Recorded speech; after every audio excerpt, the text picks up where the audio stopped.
Sebenarnya ada standar-standar tersendiri ya, kenapa sink harus di sini, kenapa kompor di sini ya. Misalnya sink kenapa harus di sebelah kiri, karena berdekatan dengan sumber airnya. Kenapa kompor ada di sisi kanan? Ya karena memang dekat dengan bukaan. Nah, seperti itu. Baiknya sih kompor berdekatan dengan bukaan.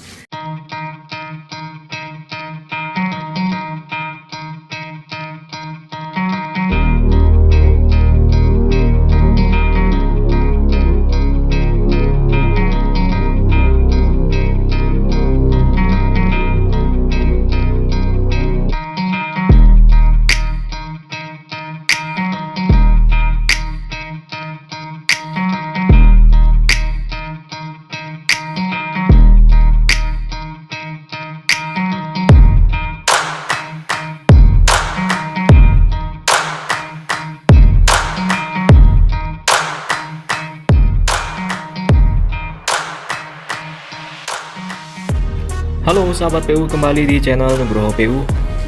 Saya sedang berada di lokasi proyek bangun rumah 2 lantai.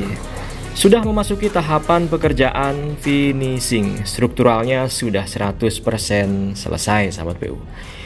Di sini terdapat tangga beton dari lantai 1 menuju ke lantai 2. Di sebelahnya terdapat kamar mandi lantai 1. Kemudian di sebelahnya lagi ada meja dapur.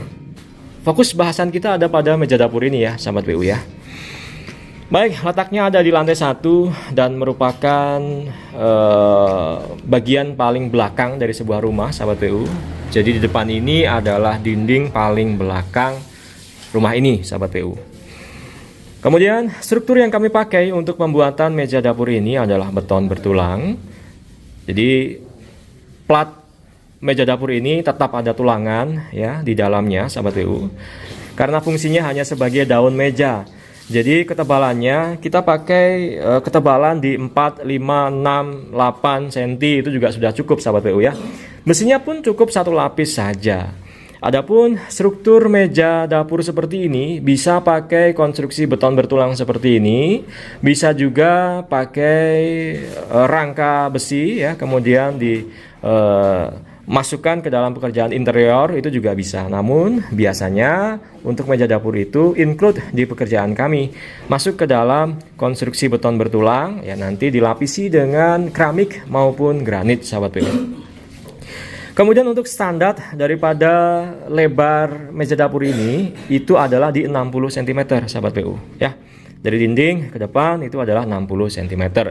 Untuk panjangnya, kemudian untuk bentuknya itu bergantung dari desain dan ruangannya.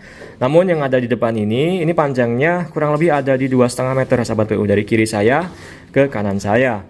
Adapun bentuk dari meja dapur itu macam-macam. Ada yang lurus saja seperti ini ya. Ada yang bentuknya letter L, ada yang bentuknya letter U ya, dan lain sebagainya. Kalau di sini susunannya adalah seperti ini. Nanti di bagian kiri nanti ada sink sahabat PU ya. Berarti otomatis di sebelah kiri ini harus sudah ada instalasi air kotornya untuk buangan air bekas cuci-cuci piring. Berarti juga harus ada instalasi air bersihnya untuk sumber air bersih keran sinknya sahabat PU. Kemudian cuci-cuci di sini ya sinknya. Kemudian di tengah ini space. Ini bisa untuk meletakkan magic jar atau magic comb gitu ya. Bisa untuk meletakkan blender gitu, bisa untuk iris-iris gitu misalnya, bisa juga. Makanya di atasnya kami sudah sediakan dengan stop kontak atau colokan listrik. Kemudian bergeser lagi ke sisi kanan. Nah, di sini sahabat PU yang sudah kami lubangi ini nanti akan jadi lubang untuk kompor. Ya sahabat PU ya. Nah, susunan seperti ini tentu harus didiskusikan dengan pemilik rumah terlebih dahulu, karena ini terkait dengan perilaku yang dilakukan di dapur ini sahabat PU ya. Sebenarnya ada standar-standar tersendiri ya, kenapa sink harus di sini, kenapa kompor di sini ya. Misalnya sink kenapa harus di sebelah kiri, karena berdekatan dengan sumber airnya. Kenapa kompor ada di sisi kanan? Ya karena memang dekat dengan bukaan. Nah, seperti itu. Baiknya sih kompor berdekatan dengan bukaan. Nanti runtut lagi ke kanan, masih ada space yang kami buka. Nanti di sini bisa untuk meletakkan dispenser misalnya ya, kulkas misalnya seperti itu. Maka di dindingnya maka juga ada stop kontaknya sahabat PU seperti itu. Kemudian untuk ketinggian dari sebuah meja dapur, sahabat PU, ada di range 80 cm sampai 90 cm. Bergantung dari standar yang kita tentukan. Di lokasi proyek Nugroho PU ada yang tinggi meja dapurnya itu di 80 cm, ada yang tingginya di 85 cm, ada yang tingginya di 90 cm juga ada. Seperti halnya yang ada di depan ini. Ini meja dapur ini nanti tingginya floor to top table-nya nanti adalah di 90 cm.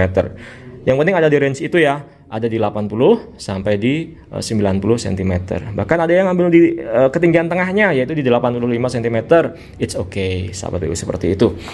Kemudian kita juga harus persiapkan untuk pasangan granit meja dapur ya. Biasanya meja dapur ini dilapisi dengan granit atau keramik. Nanti di dindingnya itu juga ada pasangan keramik atau granitnya, sahabat PU. Maka di sini kami sisakan space.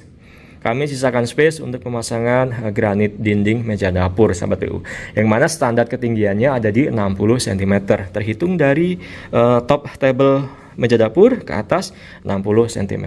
Nah, nanti di atasnya kalau mau dipasangi dengan kitchen set itu masuk ke dalam pekerjaan interior atau pada pekerjaan berikutnya. Misalnya nanti di kitchen set ini mau dipasangi dengan cooker hood ya, kita harus persiapkan dulu instalasinya ya. Misal mau dipasangi dengan alat-alat kelistrikan lainnya juga harus dipikirkan dari awal seperti ini ya, sahabat PU ya.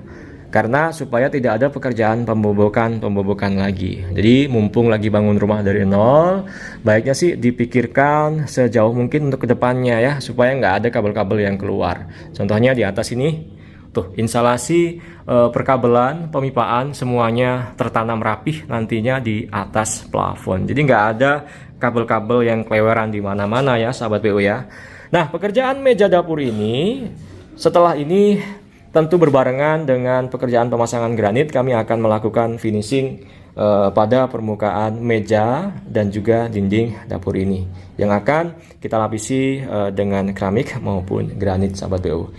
Baik, saya pikir demikian dulu yang dapat saya bagikan pada kesempatan kali ini. Progres pekerjaan di proyek bangun rumah 2 lantai, review pekerjaan pembuatan meja dapur beton bertulang. Semoga menginspirasi sahabat PU semangat membangun.